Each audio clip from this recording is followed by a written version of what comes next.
कार्यकर्ता संवाद मेळावा या मेळाव्याच्या निमित्तानं उपस्थित सन्माननीय व्यासपीठ आणि पाटलांवर प्रेम करणारे आपण सर्वजण कार्यकर्ते, मी प्रथमतः आमच्या वडगाव सावताळ ग्रामस्थांच्या वतीनं उपस्थित आपल्या सर्वांच्या वतीनं पाटलांना वाढदिवसाच्या शुभेच्छा देतो.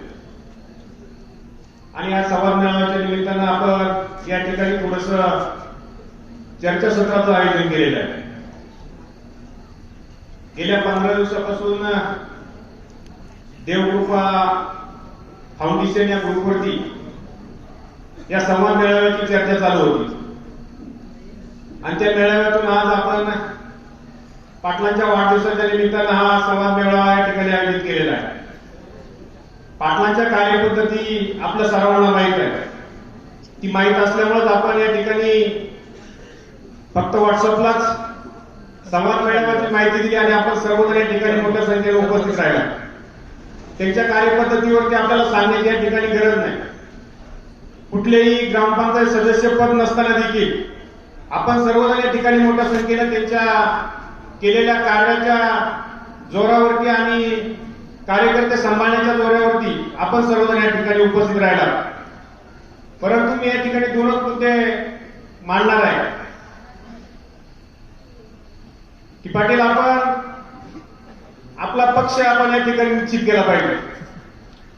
कारण या ठिकाणी आपण कुठलाही आपल्याकडे पक्ष नसल्यामुळं आपण कोणत्या पक्षात आहात हेच या ठिकाणी कार्यकर्त्याला माहित नसल्यामुळं कार्यकर्त्याची या ठिकाणी थोडीशी हेडचाळ होती. कार्यकर्त्यांनी नक्की करायचं काय ही भूमिका आपण या ठिकाणी आपण स्पष्ट केली पाहिजे. दुसरी, आपले जे तरुण कार्यकर्ते आहेत, सहकारी आहेत, प्रसार माध्यमावर थोडे कमी पडतात. आपल्याकडे फक्त एक देवकृपा ग्रुप आहे, त्या ग्रुपवरतीच आपण फक्त त्या ठिकाणी जाहिरातबाजी आणि त्या ठिकाणी आपले सर्व कार्यकर्ते बोलतात. इतर ग्रुपवरती मी आहे, बऱ्याचशा ग्रुपवरती या ठिकाणी फक्त आमचे सहकारी सतीश पिंपरीकर आणि रवींद्र कोडोळकर हे दोनच कार्यकर्ते कधी इतर ग्रुपवरती प्रतिस्पर्धेला उत्तर देतात. आपल्या ग्रुपवरती आपण वाद करीत राहतो. कारण आपल्या तरुण कार्यकर्त्यांचा आपण सर्वांनी एकत्र येऊन बसलं पाहिजे आणि या पुढच्या काळात सर्व मीडियावरती चाललंय. आतापर्यंत पाटलांनी जेवढे कामं केली त्या कामाच्या जोरावरती प्रचारात देखील गरज नाही आणि कामाचं काम सांगण्याची देखील या ठिकाणी मला वाटत नाही गरज आहे म्हणून. परंतु आताची जी नवीन काम करण्याची कार्यपद्धती आहे सर्व मीडियावरती चालते.